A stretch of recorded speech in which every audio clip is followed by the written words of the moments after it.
I'd like to show you a tip that was sent in to us by David Kalin from Hawaii. The tip is how to create your own job site stand for a table saw that is lightweight, fairly inexpensive, easy to move around.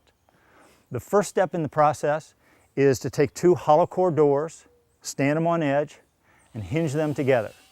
I pre-drilled the holes for the hinges so that I wouldn't split out the wood, and then I'm just running in these hinges.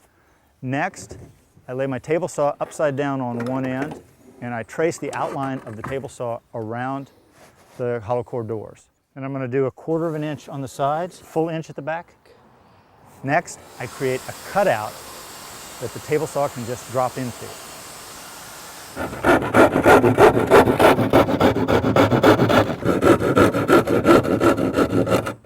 To support the edges of the cutout, I'll install blocking between the veneers. I screw the doors down to the sawhorse to keep the doors from flipping up when I drop the weight of the saw on the other side. I've screwed these cleats to the underside of the hollow core doors, and the table saw will drop in on top of them.